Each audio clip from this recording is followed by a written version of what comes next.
Hello everyone. आज हम discuss करने वाले हैं inter VLAN routing. What inter VLAN routing in multi layer switch. Okay, multi layer switch. देखो, मल्टी लेयर स्विच में क्या होता है, इंटर वीलन राउटिंग कैसे करते हैं। फर्स्ट ऑफ ऑल आपको ये पता होना चाहिए कि इंटर वीलन राउटिंग की नीड की होती है। ओके, देखो ये हमारा वीलन 2 है। ओके, डिपार्टमेंट यहाँ पर मल्टीपल पीसीज हैं वीलन 2 में। ओके, और ये वीलन 3 हमारा सेल्स डिपार्टमेंट है, राइट और नॉट। और ये हमारा वीलन 4 है, यहाँ पर भी मल्टीपल पीसीज कनेक्टेड है। इशू क्या होता है कि डिफरेंट विलन्स में डेटा फॉरवर्डिंग नहीं हो पाती। Different VLANs can not able to communicate.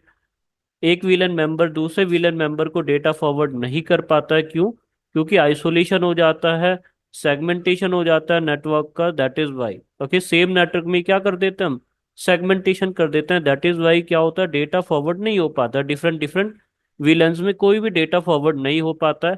अगर आपको डेटा फॉरवर्ड करना है डिवाइसेस के बीच में जो डिफरेंट डिफरेंट विलन्स में वर्क करते हैं, तो आपको क्या रिक्वायर्ड होगा, एक लेयर 3 स्विच। व्हाट, आपको रिक्वायर्ड होगा एक लेयर 3 स्विच का। So by the help of this L3 switch we can forward the data from one VLAN to different different VLANs। Okay, so उसके लिए हम सबसे पहले क्या करते हैं डियर, यहाँ पर सारे सारे स्विचेस पर VLAN क्रिएट करते हैं, राइट। सो इस स्विच पर मैंने देखा कि VLAN 2 अवेलेबल है, तो मुझे क्या करना पड़ेगा, यहाँ पर VLAN 2 क्रिएट करते हैं और सारे सारे इंटरफेस को VLAN 2 का मेंबर बना देते हैं। ऑल्सो ये दोनों इंटरफेस भी VLAN 2 के मेंबर होंगे। ओके, अगर मैं बात करता हूँ ये वीलन 3 होगा, राइट। और ये दोनों दोनों इंटरफेसेस भी वीलन 3 के इंटरफेसेस होंगे। और ये दोनों इंटरफेस भी वीलन 3 के अंडर में आएंगे, और ये पूरा पूरा डिपार्टमेंट ही वीलन 3 का होगा। तो सबसे पहले क्या करते हैं, एक एक करके वीलन को कॉन्फ़िगरेशन कर देते हैं। ओके, सो स्टार्ट करते हैं लेयर 3 स्विच से। लेयर 3 स्विच के तीन इंटरफेस है, FA0/1, FA0/2 और FA0/3। तीनों को क्या कर देते हैं हम यहाँ पर, VLAN के मेंबर बना देता है। कॉन्फ़िगरिंग टर्मिनल, सो इंटरफेस है 0/1। Okay, switch port mode access, switch port access VLAN 2। Okay, so VLAN 2 exist नहीं है लेकिन बना देते हैं VLAN 2। Okay, VLAN VLAN 2 name कर देते हैं HR। ओके, सो नेक्स्ट हम बनाते हैं VLAN 3। VLAN 3 नेम कर देते हैं sales.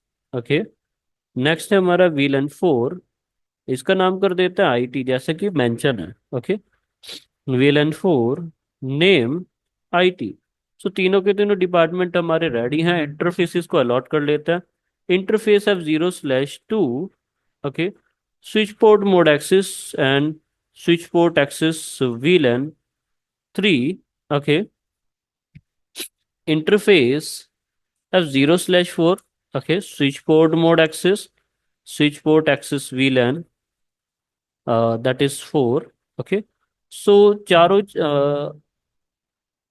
Actually it was F interface F0/3, so हमने बाई मिस्टेक इंटरफेस F0/4 कर दिया, तो इसको हम लोग चेंज कर लेते हैं। Okay, interface F0/4 no VLAN no switch port access VLAN 4। Okay, remove कर देते हैं, कोई दिक्कत नहीं है। सो तीसरे इंटरफेस पर बना देते हैं interface F0/3। Okay, switch port mode access, switch port access VLAN 4। Okay, चलो अब हमने कर दिया, एक बार चेक कर लेते हैं शो VLAN ब्रीफ। तो हमें क्या मिला, चारों VLAN मिल गए। इंटरफेस F0/1, 2 और 3। इंटरफेस F0/1, 2, 3 तीनों क्या है, डिफरेंट डिफरेंट VLANs के मेंबर बन चुके हैं। अब आते हैं अपने स्विचेस पर। ओके, सबसे पहले चलते हैं स्विच नंबर 0 पर। सबसे पहले यहाँ पर VLAN बनाते हैं। Enable configuring terminal VLAN 2। Okay, name HR। Okay, उसके बाद VLAN के मेंबर बना देते हैं। इंटरफेस रेंज FA0/1 से 4। Okay, switch port mode access, switch port access VLAN 2। Okay, देखो यहाँ पर क्या हुआ था, VLAN मिसमैच हो गया था, राइट और नॉट। क्योंकि यहाँ पर VLAN 1 का मेंबर था और आगे VLAN हमने 2 का मेंबर बना दिया था, तो इसलिए मिसमैच हो रहा था। लेकिन अब यहाँ पर डेटा फॉरवर्ड हो पाएगा। ओके, अब इस स्विच पर भी कॉन्फ़िगरेशन कर लेते हैं, CLI पर जाते हैं। ओके, मिसमैच हो रहा है लेकिन अभी मिसमैच की प्रॉब्लम भी सॉल्व हो जाएगी। इंटरफेस रेंज, सबसे पहले वीलन क्रिएट कर लेते हैं। Okay, VLAN, sorry VLAN 3 name sales. Okay, interface range FA0/1 से 4, चारों इंटरफेसेस को क्या कर देते हैं, वीलन 3 का मेंबर बना देते हैं। Okay, switch port mode access switch port access VLAN 3। Okay, चलो, वीलन 3 के मेंबर बन गए तीनों के तीनों। मिसमैच का इशू भी सॉल्व हो चुका है। लास्ट वाले स्विच पर चलते हैं, यहाँ पर भी कॉन्फ़िगरेशन कर देते हैं। ओके, देखो यहाँ पर भी नेटिव विलन का मिसमैच हो रहा है, ये भी सॉल्व हो जाएगा। Okay, so VLAN 4।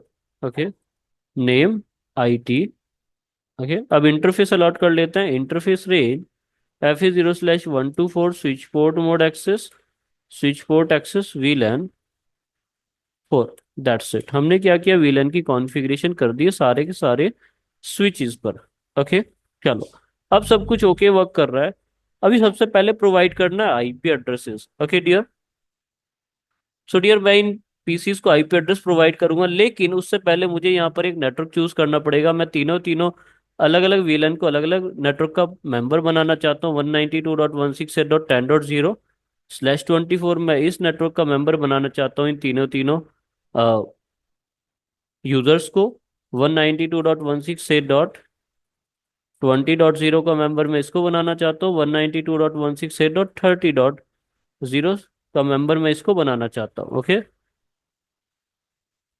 चलो, अब क्या करते हैं डियर, देखो आपको क्या करना होता है, गेटवे भी प्रोवाइड करना पड़ता है। अगर आप यहाँ पर IP प्रोवाइड कर रहे हो तो IP प्रोवाइड करते हुए लेयर 3 डिवाइस के थ्रू आप कम्युनिकेशन कर रहे हो, तो लेयर 3 डिवाइस मांगता है आपसे क्या, लेयर 3 डिवाइस मांगता है आपको गेटवे। ओके, तो मैं यहाँ पर गेटवे प्रोवाइड करने वाला हूँ, लेकिन गेटवे किसको प्रोवाइड करूंगा मैं, डिफरेंट डिफरेंट वीलन्स को, राइट और नॉट। क्योंकि VLAN 2 स्विच 0 को कंट्रोल कर रहा है, कम्युनिकेट कर रहा है, तो VLAN 2 को मैं एक IP एड्रेस या फिर गेटवे प्रोवाइड करूंगा 192.168.10.1।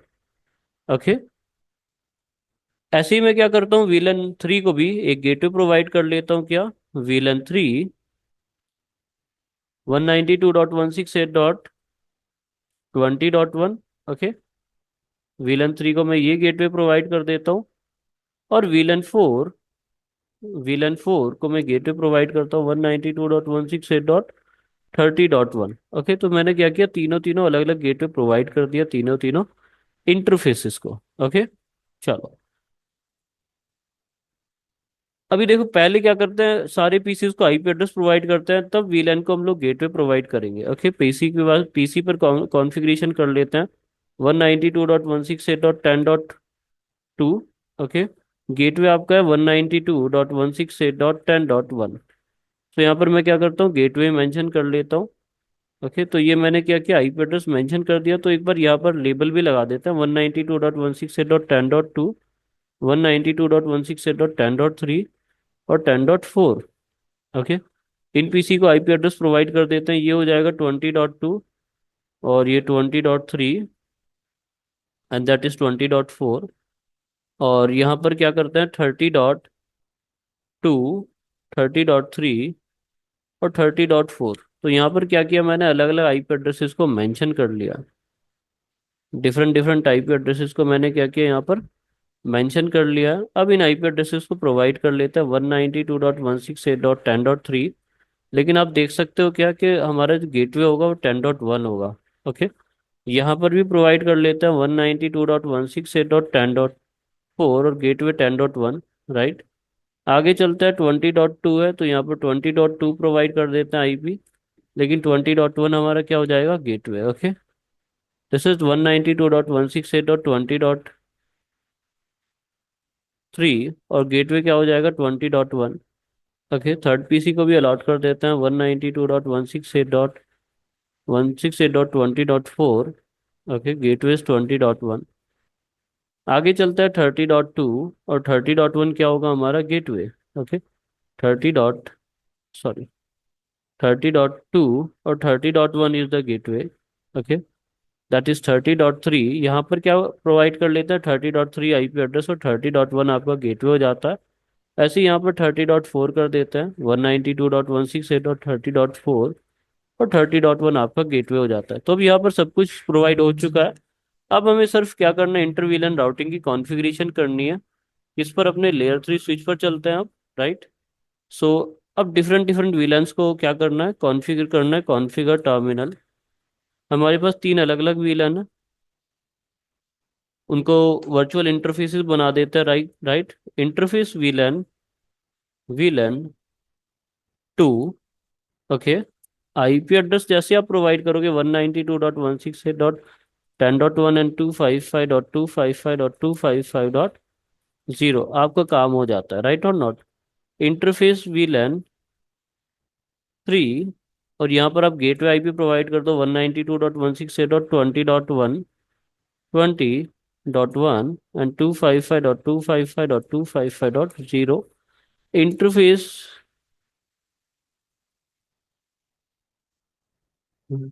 VLAN 4 and IP address is 192.168.30.1 and 255.255.255.0। तो मैंने तीनों तीनों VLAN इंटरफेसेस को आईपी एड्रेस प्रोवाइड कर दिया।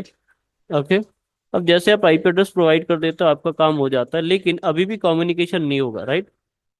ओके। अब देखो यहाँ पर होगा क्या, क्योंकि मैं आईपी एड्रेस प्रोवाइड कर चुका हूँ और वीलन को भी इंटरफेस प्रोवाइड कर चुके हैं, तो ये जो पीसी होंगे ये एक दूसरे को कम्युनिकेट कर पाएंगे और यहाँ पर कम्युनिकेट कर पाएंगे, वीलन को भी कम्युनिकेट कर पाएंगे, राइट। और ये पीसीज यहाँ तक कम्युनिकेट कर पाएंगे और ये पीसीज यहाँ तक कम्युनिकेट कर पाएंगे, लेकिन आगे डेटा फॉरवर्ड नहीं कर पाएंगे। एक बार वेरीफाई कर लेते हैं। ओके, चलो एक बार वेरीफाई कर लेते हैं डेटा कहाँ तक पिंग कर पा रहे हैं। तो अगर मैं पिंग करता हूँ 192.168.10.10.1, तो डेटा फॉरवर्ड हो पा रहा है, राइट। एक दूसरे को भी डेटा फॉरवर्ड कर पा रहे हैं। 192.168.10.3 तो डेटा फॉरवर्ड हो पा रहा है, लेकिन डिफरेंट वीलैंस में अभी भी डेटा फॉरवर्डिंग नहीं होगी, राइट और नॉट। अब मैं डिफरेंट वीलैन में डेटा फॉरवर्ड करके देखता हूँ, लाइक 20.3, तो कोई डेटा फॉरवर्डिंग नहीं होगी। क्यों? क्योंकि अब यहाँ पर क्या हो रहा है कि अभी हमने क्या किया, डिफरेंट डिफरेंट वीलन को कॉन्फ़िगर तो कर दिया, लेकिन ये क्या है, तीनों तीनों डिफरेंट डिफरेंट नेटवर्क्स के मेंबर्स हैं, राइट और नॉट। यहाँ पर क्या है, अलग अलग नेटवर्क्स वर्क कर रहे हैं। ओके। अब अलग अलग नेटवर्क वर्क कर रहे हैं, तो अलग अलग नेटवर्क में अगर आपको डेटा फॉरवर्डिंग करनी है तो आपको क्या करना पड़ेगा, यहाँ पर राउटिंग करनी पड़ेगी, राइट और नॉट। तो अभी हम यहाँ पर चलाने वाले हैं राउटिंग की कमांड। कैसे होती है, आईपी राउटिंग, दैट्स इट। देखो ये सिंपल सी कमांड है, इसको आपको बोलना नहीं है। आईपी राउटिंग आप जैसे ही कमांड चलाते हो अब यहाँ पर कम्युनिकेशन हो पाएगा। ओके, मैं कमांड प्रॉम्प्ट पर जाता हूँ, अब मैं पिंग करता हूँ तो डियर आप देखो पिंग हो पाएगा, राइट और नॉट। अब ये क्या हो रहा है, आपका पिंग हो रहा है, राइट। सारा सारा डेटा आपका फॉरवर्ड हो पा रहा है। एक बार पैकेट फॉरवर्डिंग भी आपको मैं दिखा देता हूँ, सिमुलेशन पैनल ओपन करता हूँ। ओके, तो मैं एक बार पिंग करके दिखा देता हूँ आपको फिर से। तो 20.3 आईसीएमपी पैकेट जनरेट होगा, पहले लेयर 3 डिवाइस के पास फॉरवर्ड होगा, लेयर 2 डिवाइस, फिर लेयर 3 डिवाइस के पास फॉरवर्ड होगा, लेयर 3 स्विच, फिर ये आगे फॉरवर्ड कर दिया जाएगा और ये कम्युनिकेशन कर रहा है और रेस्पॉन्स लेके वापस आ रहा है, राइट और नॉट। तो ऐसे क्या होता है, हमारा मल्टी लेयर स्विचेस के हेल्प से इंटरवीलन राउटिंग की कॉन्फ़िगरेशन होती है और डेटा फॉरवर्डिंग भी की जाती है। So if you have any issue you can ask me in the comment. Have a nice day everyone.